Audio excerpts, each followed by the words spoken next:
April 16, 1945, just after 7:30 in the morning. Out on Radar Picket Station 1, about 30 miles northwest of Okinawa, Aristides Futride, just 19, the son of a Greek Orthodox pastor back in Seattle, set down his pencil after making another entry in the logbook. So the radar operator on the USS Laffey called out a lone contact coming in from the north. 12 miles out, moving fast, 180 knots, 4,000 feet up. Futrides reached for the sound-powered phone. General quarters would sound any second. What he didn't know yet was that this little blip on the radar would kick off the worst kamikaze attack ever aimed at a single American ship. In the next hour and 20 minutes, Laffey would go up against 22 Japanese planes in an assault so brutal that even years later, historians would still puzzle over how she made it through. The Japanese called it Operation Kikusui, floating chrysanthemums. They'd thrown over 3,000 planes into these mass suicide attacks, hoping to stop the American push toward Japan. The name came from a samurai who'd chosen death over surrender centuries earlier. 7 of these Kikusui operations had already slammed into the fleet of Okinawa. Hundreds of ships hit, dozens sunk, but nothing like what the Laffey was about to face. The Laffey tore through the Pacific at 25 knots, her 2,200-ton Sumner-class hull slicing through the swells. Commander Frederick Julian Becton stood on the bridge, eyes glued to the tactical plot. 336 men under his command, and his ship bristled with anti-aircraft firepower. 6 5-inch dual-purpose guns, 12 40-meter Bofors cannons, 11 20-meter Oerlikons. The odds, though, were ugly. A lone plane usually had less than a 2% chance of hitting a defended destroyer. Mass kamikaze attacks sent that number soaring, nearly 1 in 5, and what was coming at Laffey, well, the stats didn't even cover it. Becton wasn't new to this. He'd watched kamikazes rip apart ships before. Back in 42, as exec on the original Laffey, he saw her destroyed at Guadalcanal, slugging it out with a Japanese battleship at point-blank range before 14-inch shells tore her to pieces. 5 months later, as skipper of the Aaron Ward, he watched his own ship go down under Japanese bombs, giving him command of this new Laffey. Maybe it was fate, maybe just a bad joke. Either way, under his relentless drills, the crew had become some of the best gunners in the Pacific. They were going to need every bit of that skill. Meanwhile, in an approaching D-3A Val dive bomber, the Japanese pilot checked his bomb and fuel. He was supposed to scout, radio back what he saw, but he had other plans. Like thousands of others, he'd written his last letters down to his Seika, tied on his headband with the rising sun. He wasn't coming back. The Americans tracked the Val as it circled, staying just out of gun range. Down in the Combat Information Center, Lee T. Lloyd Hull watched the SK Air Search and SG Surface Search radar screens. These systems could spot planes 60 miles out, ships at 22, but they weren't perfect. Low-flying planes could sneak in under the radar. Too many attackers at once could overwhelm even the best operators. And the latest Japanese trick, using high-altitude decoys to pull away American fighters while low-level attackers slipped in, worked all too well. At 7:30, the Val started its attack run. Mount 51, a 5-inch gun, swung to track it. Gunner's mate, Lawrence Dowski, had drilled his crew until they could load, aim, and fire in less than 3 seconds.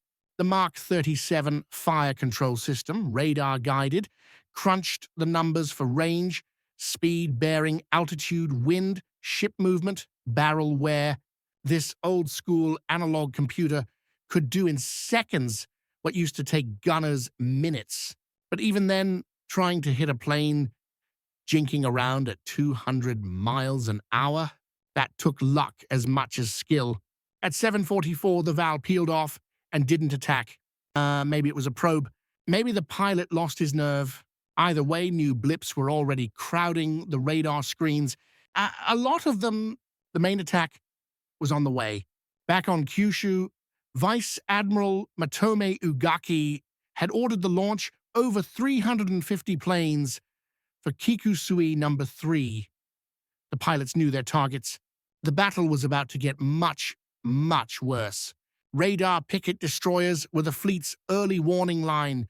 Knock 'em out, and you left the carriers wide open. That's why radar picket station number 1 mattered so much and why Laffey was in the crosshairs. At 8:27 a.m., Laffey's radar lit up.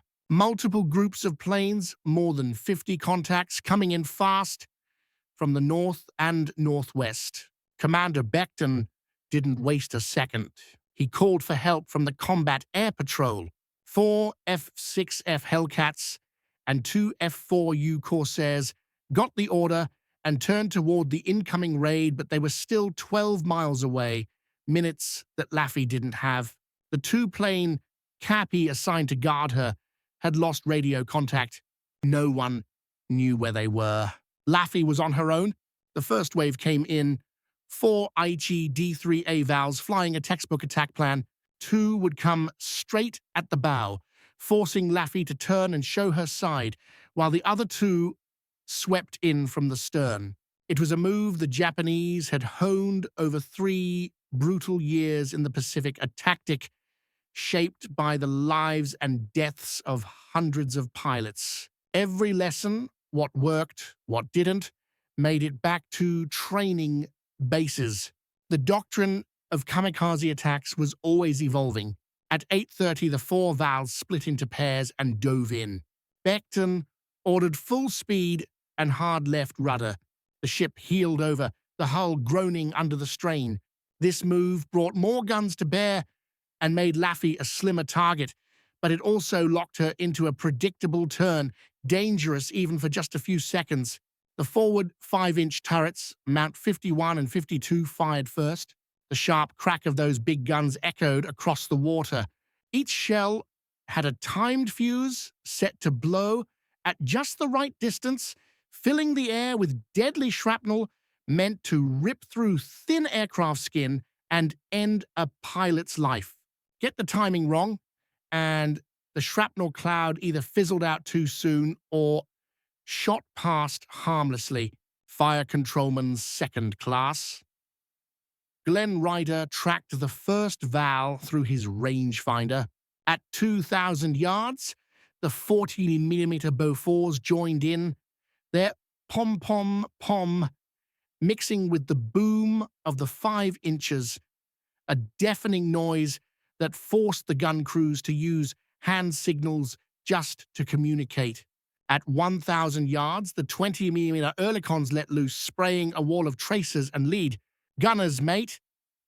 Third-class Warren Walker, strapped into his 20mm mount, watched his fire arc out toward the diving Val. The plane looked impossibly slow and huge as it closed in. He could see the pilot's face, the rising sun insignia on the wings, the bomb under the fuselage. The first Val took several 40mm hits. Aluminum and engine parts flew off. The port wing tore away at the root.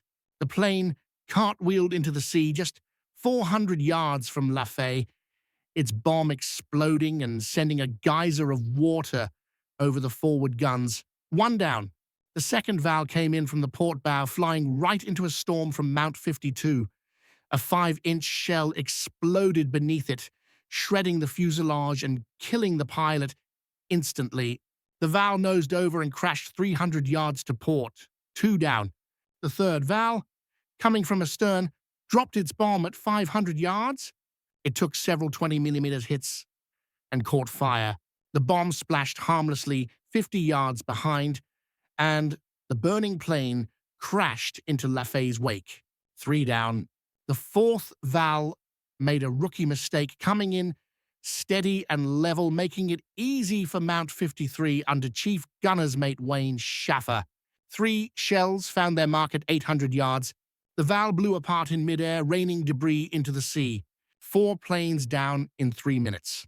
In the Combat Information Center, Lieutenant Hull marked 4 kills on his board, but the radar still showed more blips. No break, no let-up. The 8-plane cap that had been covering high had been lured away by Japanese fighters, leaving Laffey exposed. The 2-plane low cap was still missing. For the next few minutes, it was just Laffey and her guns. At 8:39, the main attack force arrived. This second wave hit differently. The attackers didn't come in a neat, coordinated group like before. They struck in quick bursts from every direction, forcing the ship's gunners to scramble. You just couldn't shoot at everything at once. The Japanese had studied American anti-aircraft drills and came up with a plan to overwhelm the crew's ability to keep up. Each gun director could only track 1 plane at a time. The guys on the hand-cranked mounts needed precious seconds to swing their guns around. Ammunition teams pushed themselves to the limit, but nobody can keep up that pace forever. The 5th attacker, a Yokosuka D-4Y Judy, came in low, right off the bow, skimming the waves where the big 5-inch guns couldn't point. Becton yelled for emergency flank speed and threw the rudder hard right, trying to bring his aft guns into play. Up front, the 20mm gunners let loose their tracers, weaving a deadly net in front of the oncoming plane. The Japanese pilot didn't flinch even as his plane took hit after hit. At about 100 yards out, he yanked the stick back, aiming straight for the bridge. Quartermaster Fuchs, watching from the bridge wing, saw nothing but spinning propeller filling his view. Then, at the very last second, the Judy stalled. Nobody would ever know if it was battle damage or just a mistake. The left wing clipped the port yard arm, spun the plane around, and it crashed into the water just 20 yards off the port side. The explosion sent burning fuel and debris spraying across the bridge. Fuchs hugged the steel bulkhead as heat washed over him. There was no time to breathe. The 6th plane, another Judy, roared in from starboard, coming in at an angle where most of the ship's guns couldn't reach. Only Mount 53 and an aft 40mm had a shot. The Judy dropped its bomb at 300 yards. Becton ordered a hard left turn, but the bomb still hit, smashing through the main deck and exploding in the after crew's quarters. 2 men died instantly. Fires broke out dangerously close to the 40mm ammo lockers. Then came number 7, the Val, from port. The portside 20mm gunners threw up a wall of fire. Seaman Robert Carr, on gun 23, held the trigger down even as his gun overheated. It worked. The Val's engine caught fire, and the plane slammed into the sea so close that burning fuel splashed across Laffey's deck, starting more fires. The 8th attacker caught everyone off guard. Hidden in the smoke, a Nakajima B-5N Kate snuck in from astern. By the time anyone saw it, it was basically on top of them. Calvin Clough, manning a 40mm, tried to swing his gun around, but it wouldn't track fast enough. The Kate smashed straight into Mount 53 at 8:42. The impact was brutal. The 250-kilo bomb blew the top right off the turret, killing Chief Schaffer and his whole crew. Burning fuel poured through the wreckage, setting off ready ammunition. 5-inch shells started cooking off, rockets shooting wild across the fantail. One shell punched through the deck and exploded in the steering gear room, jamming the rudder hard to port. Now Laffey was stuck, circling left at 25 knots. Becton told the engine room to stop all engines, but momentum kept the ship spinning through another full circle before she slowed. Losing steering couldn't have happened at a worse moment. 3 more planes were already lining up.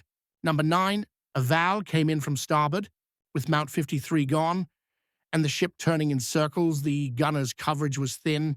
The Val took a few hits but kept coming. Only at the last second did the starboard 20mm hit something vital. The plane flipped, crashed into the sea just beside the ship, and its bomb went off underwater, lifting Laffey's stern with the blast. The 10th plane nearly finished the ship. Another Judy coming from astern, right where Mount 53 used to cover. Becton couldn't maneuver. The rudder was still jammed. The Judy dropped its bomb from 200 yards. It hit the fantail, blew an 8 by 10-foot hole in the deck, and killed 6 men at the aft 20-meter guns. Signalman Bill Kelly was among them. He'd been trying to rig up emergency steering. It was 8:45. In just 13 minutes, Laffey had taken 2 bomb hits and 1 direct kamikaze strike. The crew had shot down 6 planes that crashed just short of the ship, but the attack wasn't close to over. Radar showed more enemy planes closing in, and the ship was in bad shape. Mount 53, gone. The rudder was stuck. 3 separate fires raged below deck. Ammo was running out on several guns, and the casualty count kept climbing. 15 already dead, 26 more wounded. It was a nightmare. Then came the 11th attacker. This felt like the turning point. A Val came in from the port bow, but Laffey wasn't alone this time. 4 Marine F-4U Corsairs from Squadron VMF 441, flying out of Yontan Airfield on Okinawa, came roaring in just as the Val started its dive.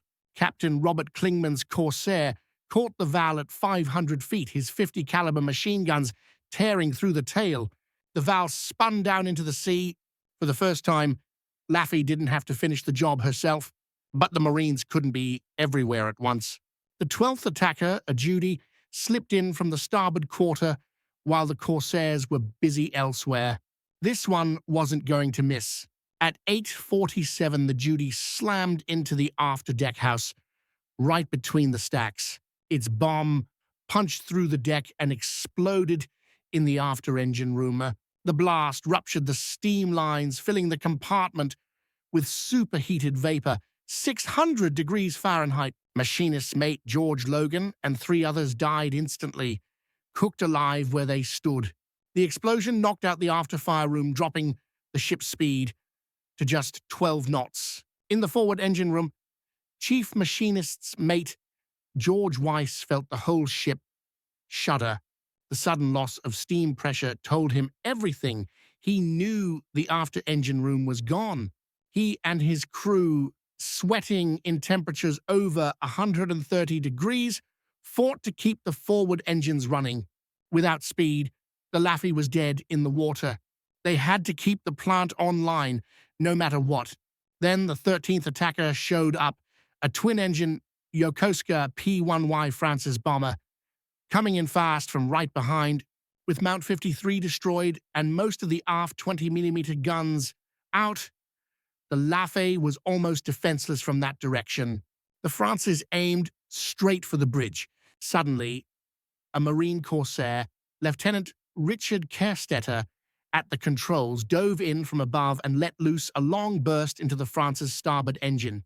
The bomber veered hard right, missing the stern by less than 10 feet before smashing into the sea. The 14th plane nearly pulled it off.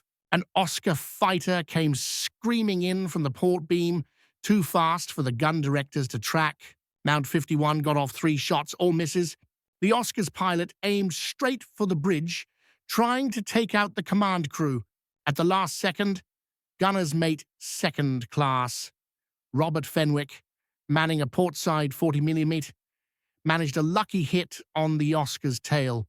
The plane jerked left, clipped the ship's mast, and ripped off the port yardarm, taking the American flag with it before crashing into the water just off the port side. At 8:48, things went eerily quiet. No planes in sight, though radar showed more coming in from the north. Becton used the lull to check the damage. The news was grim.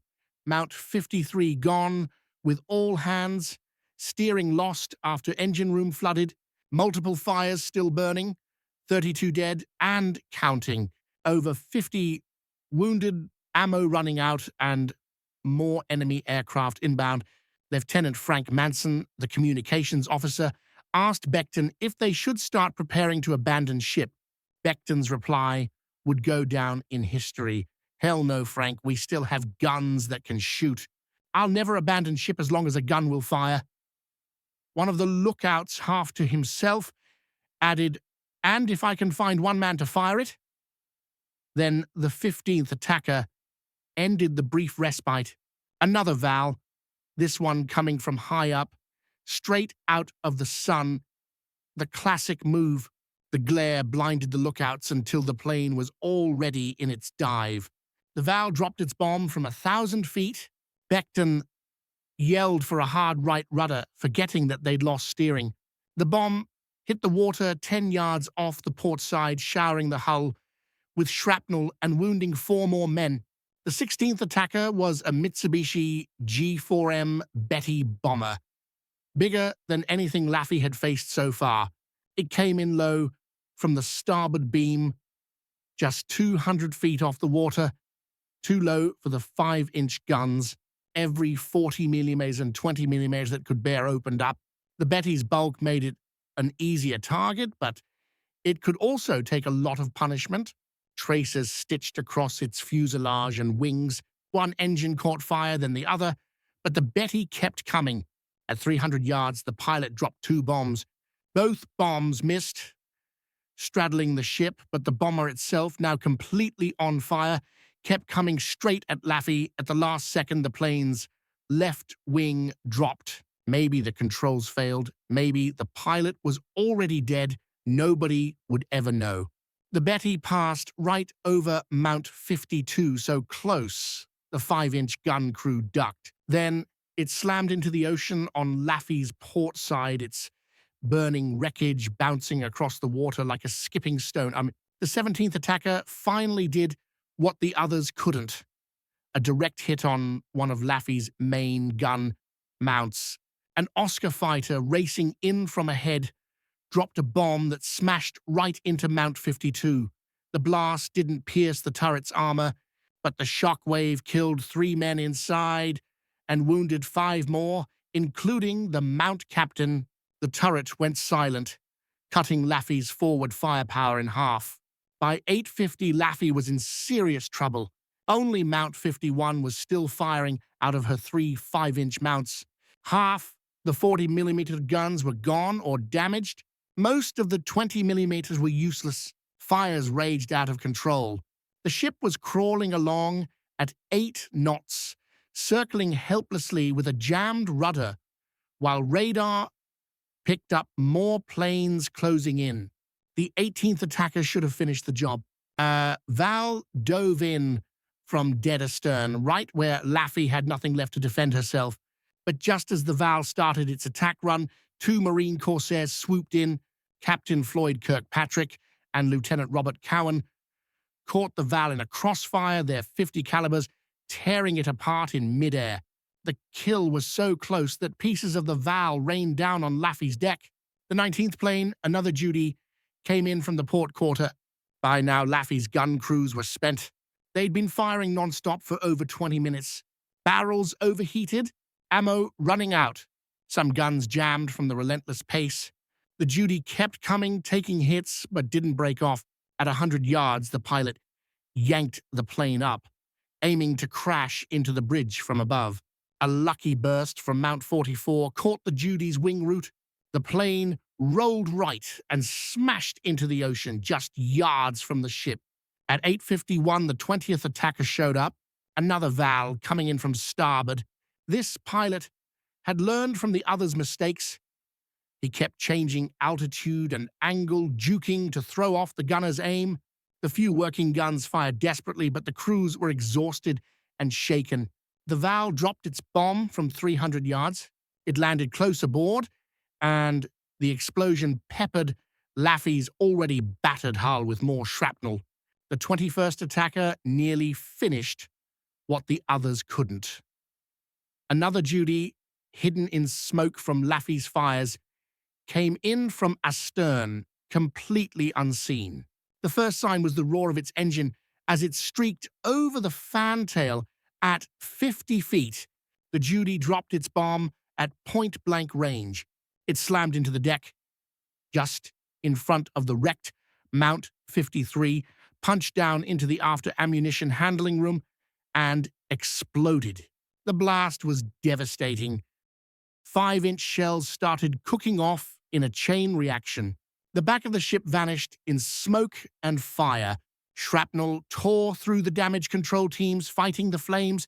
Among the dead was Ensign Robert Thompson, who'd left the Combat Information Center to lead a repair party.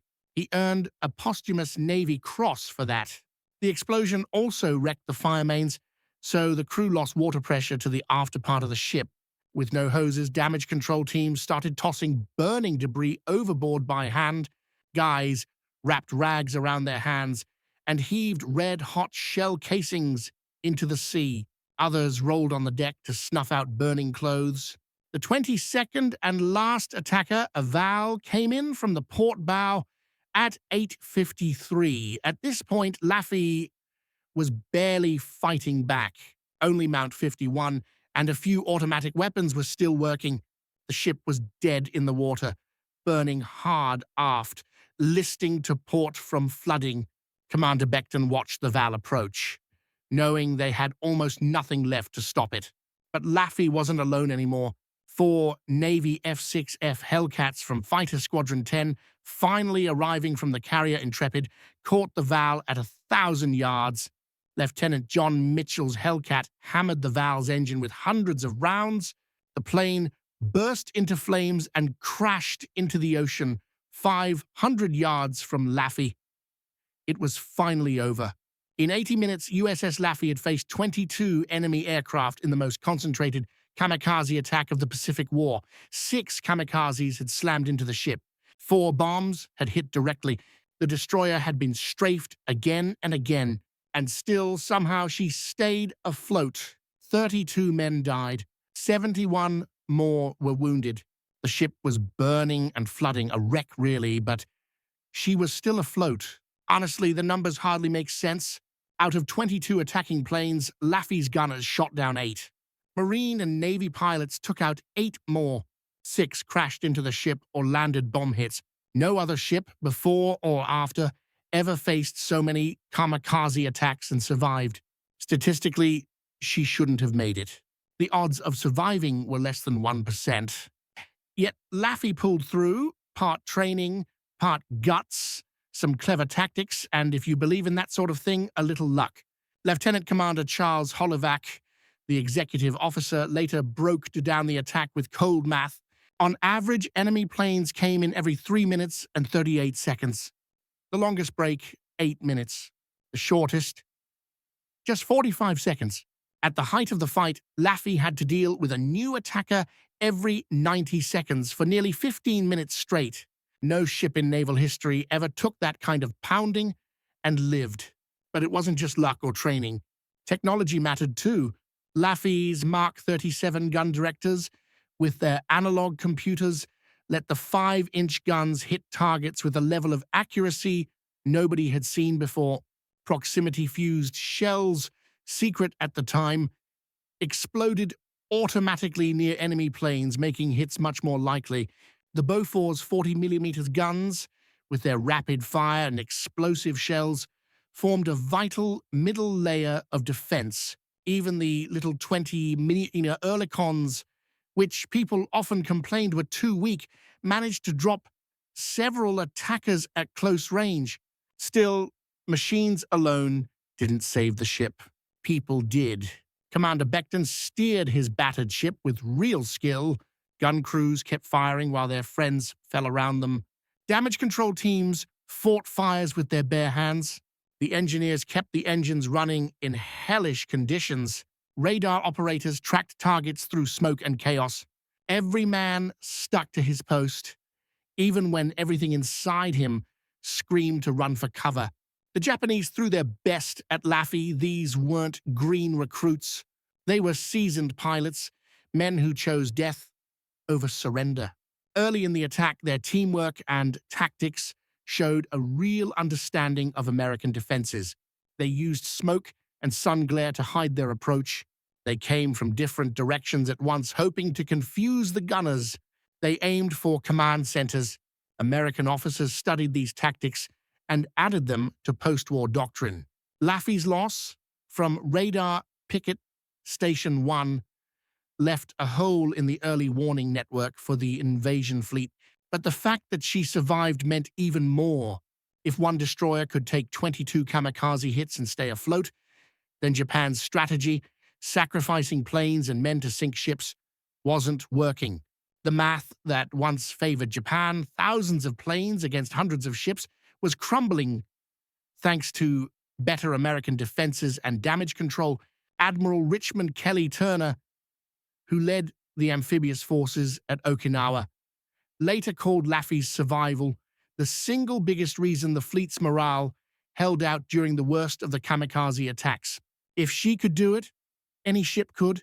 That hope changed everything for sailors who saw radar picket duty as a death sentence. The Japanese noticed, too. Radio intercepts showed their pilots were shaken. If 22 planes couldn't sink one destroyer, what would it take to sink a battleship or carrier? The idea that one plane and pilot equaled one enemy ship was dead. Vice Admiral Ugaki got it. In his diary on April 16th, he wrote, "Despite the brave sacrifice of our special attack warriors, the enemy destroyer survived. This shows the limitations of body crash tactics against well-defended targets. We must reconsider our approach." Within weeks, they shifted to targeting transports and supply ships, not warships, a quiet admission that kamikaze attacks had reached their limit. American shipbuilders took the lesson to heart right away. Destroyers like Laffey, with twin 5-inch guns and heavy anti-aircraft batteries, became the blueprint for the next generation. And the value of proximity-fused shells? That was settled once and for all. Redundant damage control systems proved their worth. No question about it. After Laffey's fight, every major navy pored over her action report, picking apart the details and folding those hard-earned lessons into their own playbooks. But honestly, the biggest takeaway wasn't about steel or gadgets. It was about people.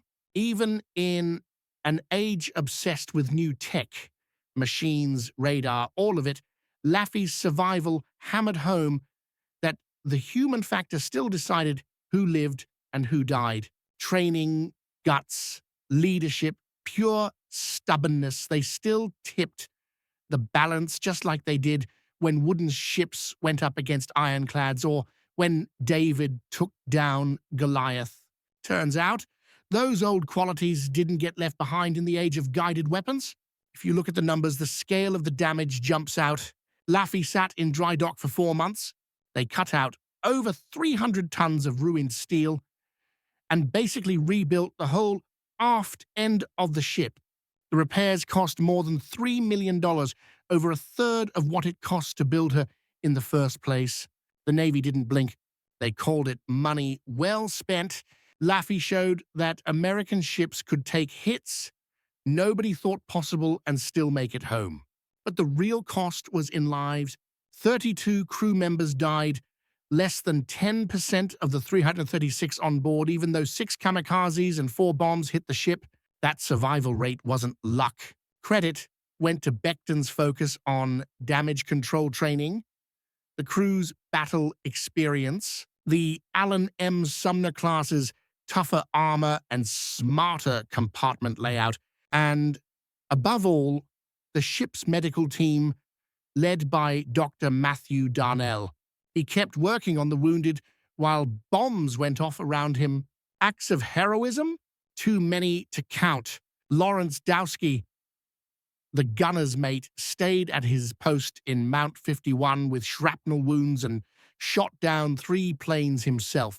George Wisey, a machinist's mate, kept the engines turning while the heat inside blistered paint right off the walls.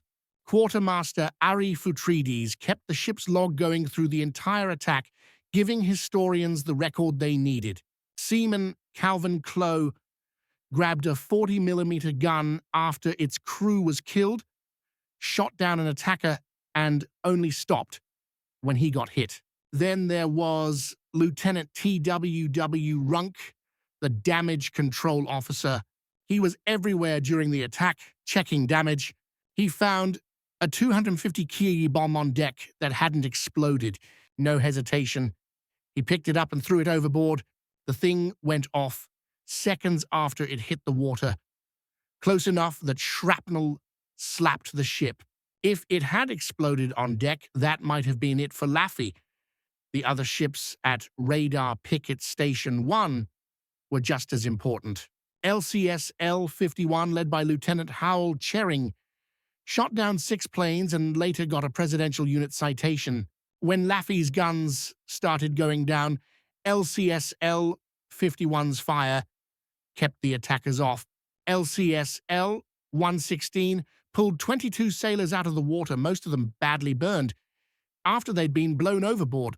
Without them, the death toll would have climbed a lot higher. Eventually, the fighter pilots showed up.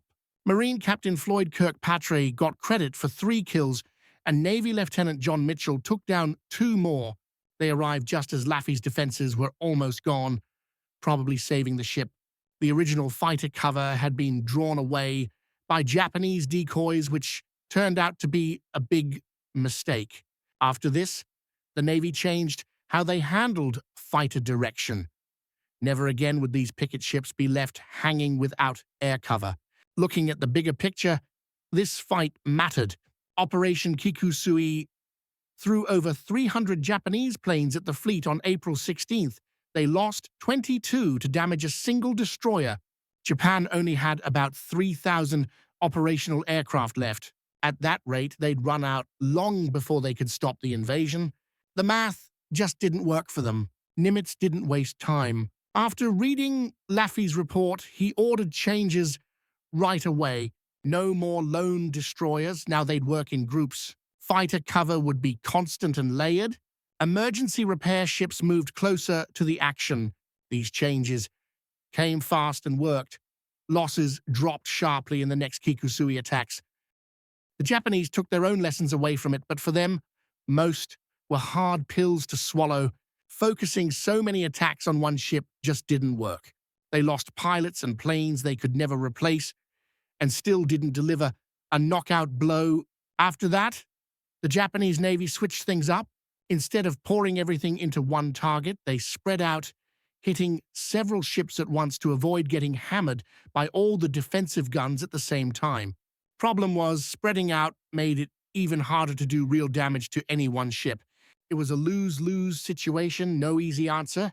Admiral Simu Toyota, running the show for the combined fleet, later admitted it. Not sinking the Laffey changed everything. The kamikaze attacks were their last shot to make the Americans think twice about invading. When they threw everything they had and the Laffey still wouldn't go down, it was obvious. They had no real chance of stopping the monster fleet lining up for Operation Downfall. The atomic bombs ended the war 4 months later, but honestly, everyone could see where things were headed already. Looking back, what happened off Okinawa completely changed how navies thought about fighting at sea. Laffey proved that surface ships, if they had the right gear and the right training, could survive even the worst mass air attacks. That lesson shaped Cold War shipbuilding, suddenly layered air defenses with a new standard. The Aegis combat system, able to track and shoot at a bunch of threats at once, came straight out of those battles. Every modern warship's obsession with point defense weapons and damage control, you can trace that directly to what happened on Laffey's decks. But the human side of the story lasted just as long. Laffey's crew kept in touch for over 60 years, one of the most active veteran groups out there.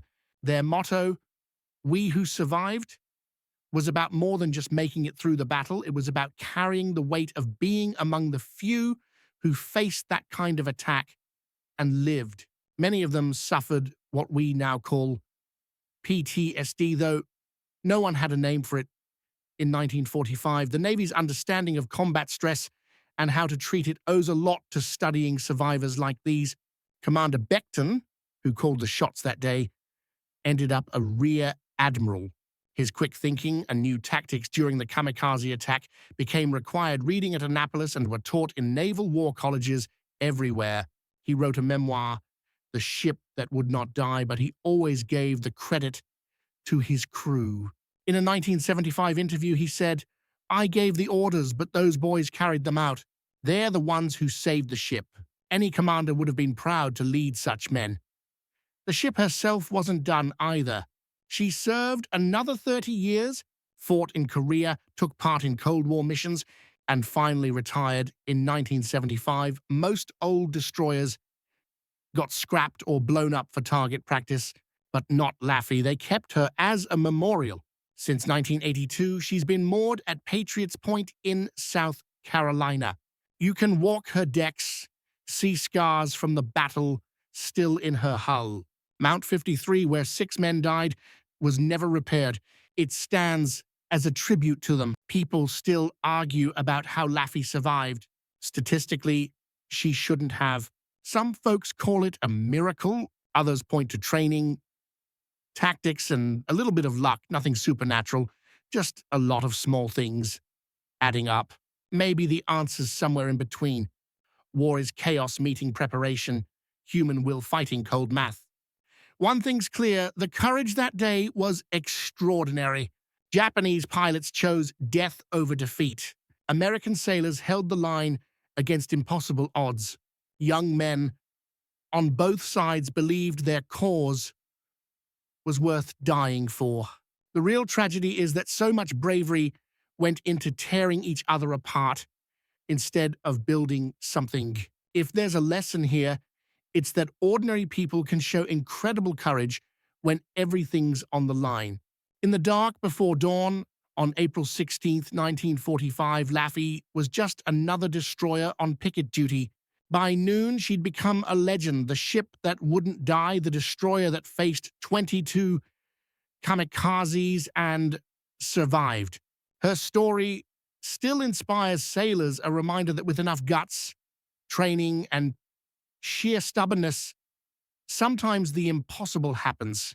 Quartermaster Futrides logged the last official entry for that day as the ship limped toward Kuramato. Sustained multiple enemy air attacks. Ship damaged but operational.